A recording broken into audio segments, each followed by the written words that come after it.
moms, today I'm in conversation with my skin guru, Dr. Harshna Bijlani from the Ageless Clinic. Hi, doctor. Hello. We're going to answer some of your skin questions which you've sent in. So, anti-aging creams is something that a lot of moms look for. So, what should we look for in an anti-aging cream? Okay, that's a good question.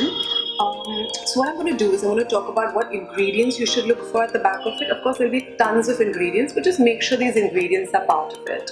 So first is retinol. Great. You can start slow with 0.5, then you can go up to 1, and above that if your skin can take it. So retinol, great. Number 2, EGF. Epidermal growth factors, really in. It's a rage in Korea and I love the product. Hyaluronic acid, that's collagen. Most people have heard about it, so hyaluronic acid.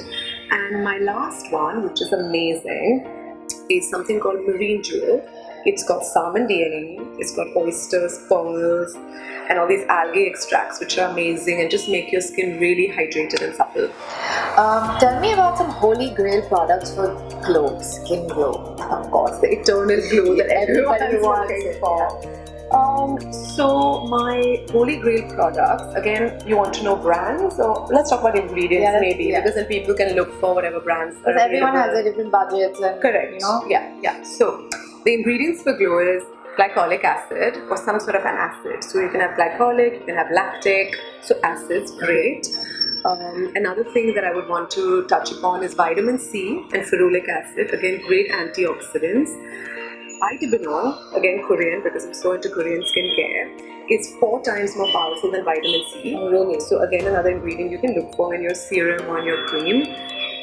And another product which is called Crystal Tomato, which has all the white tomato extracts and other brighteners and actually has glycolic in it.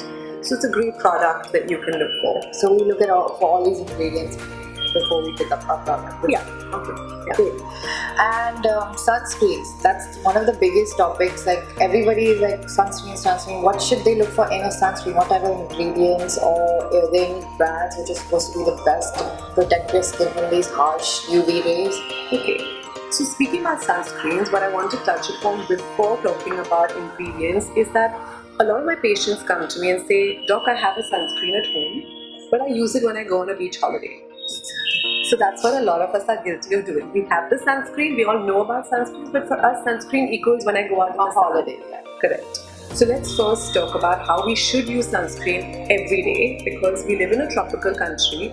We drop our kids to school, or we're going to a sports day or whatever, and you should put your sunscreen.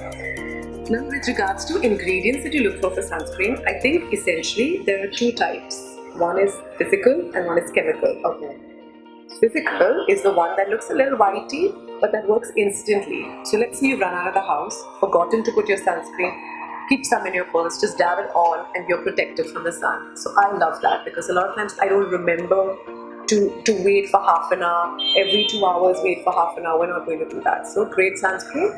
And the the chemical is the one that you can use. Great, but you need to wait for half an hour. Wait till it kicks in before you step out.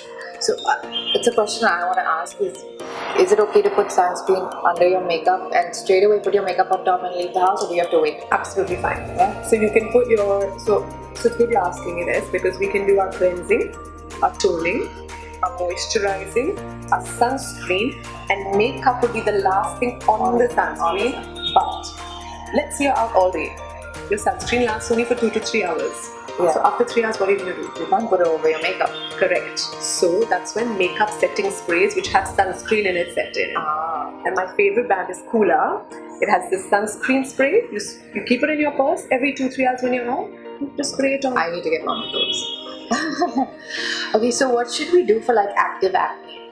I mean, it's something I've noticed a lot of women are getting even as they're growing older. Yeah. It becomes a thing where you don't have it when you're young. A lot of girls, and then we get it when we're older. Yeah. So what should we do about it? Like, how do you treat it? How do you handle it at home? Or okay, so I think the first and foremost thing is to understand why are you getting acne.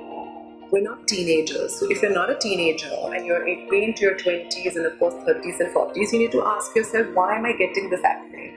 So you need to see the cause of the acne, because if you just treat the acne, it'll keep coming, Yeah. going, coming, going, and then you've got marks on your face, you've got scars on your face, and you've not even identified why you've got it. So the first thing I would suggest is see somebody, figure out the cause. Okay, let's say it's not an acne problem, it's just one or acne before a part. Or just generally, what can you do? Tea tree oil, great. A combination of benzoyl peroxide with adapalene, which you can get over the counter, great. And let's say it's a quick thing that you want to do, like a quick fix in the clinic. You can do a laser that zaps off the acne, or you can get a peel or a cleanup for that matter, and your acne is good. Okay. So that's like really important. Something I feel that's very important because I get them all the time. Yeah. Okay, so kids nowadays are getting a lot of warts. And the moms start freaking out. So what do they do to get rid of the warts without freaking out and without freaking your child out either? Yeah, so that's a really good question, because my son, who's 9, got his first wart on his big toe because he was going swimming. Okay. So when you bathe barefoot in the shower cubicles, and if somebody else has got a wart and has bathed barefoot before you there, you can pick it up. So it's like quite contagious. Exactly. So we have this amazing freezing technology. It's like a little pen, doesn't hurt, no numbing cream, nothing. You just freeze that wart, and over a couple of weeks that wart just falls off. Oh, that's really... So for kids, you don't need to still apply something every single day or do like, a little mini surgery, because it's not fair. So the cryo pen, super. Yeah. And stretch marks, doctor. Yes. Biggest concern. Moms are always messaging me saying, I got stretch marks. What do I do? What do I do? How do I get rid of them? Yeah. Tell me. Prevention. So, what I tell most of my patients is that once you have the stretch mark, you can't 100% get rid of it. Okay. So my tips would be, first, during your pregnancy, keep hydrating your tummy. It can be oil, it can be creams, it can be plant-based oils. Keep hydrating 2 to 3 times a day. It doesn't matter. Take it with you if you go to work. So hydrate. Make sure you don't put on crazy amounts of weight, because everything is going to be so much harder to lose also. And once you've got the stretch mark, when they're red in color, better time to treat them before they become white. Okay. So treat them early. Amazing treatments for stretch marks, lasers and radio frequency and a lot of other treatments, and certain home creams that you can use for stretch marks, which essentially should have retinol in them. Okay. So as long as it's all moist to your skin, as it stretches, it stays like a balloon. Correct. Stretching. The more you hydrate. So I'm not saying that you will not get the stretch mark. Like, let's say if there's a genetic tendency, I may still get it. But if I hydrate it, chances are exactly. Okay. They won't be so deep. And tell me about pregnancy facials. Do you get a lot of people who are pregnant who come to you for facials, cleanups? What are the good ones? Yeah, so we do pregnancy facials all the time. Just because you're pregnant doesn't mean that you cannot go and have that pampering treatment to your skin. But few things that I would recommend is, don't use any harsh machines. Don't use any ingredients which are very harsh for your skin, because your skin may be slightly more sensitive in pregnancy. Don't use any lasers. You can use nice, gentle creams. You can use lactic acid. I love doing, sometimes people get acne in pregnancy, or they have marks in pregnancy, or they get pigmentation in pregnancy.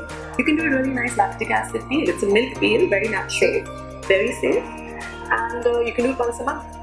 Okay. And I have a last question for you. What is the glass skin trend and how do you get it? And again, it's a Korean fad, right? I mean, everything nowadays is all about Koreans have such clear skin, such amazing skin. Yeah. So the glass skin is actually a terminology that just means that my skin is as smooth as glass. There are many ways you can get that. My favorite ones are lasers. So to name a few, you have the glass laser, you have the Picosure laser. Okay. Superb. We have great Korean serums that we infuse with a jet in your skin to give you the glass skin, and of course your amazing facials and other treatments that you can do. Great. Okay, thank you, doctor. And if you guys have any more questions or skin concerns, please feel free to take your appointments at any of the ageless clinics, and I am here all the time actually. Thank you.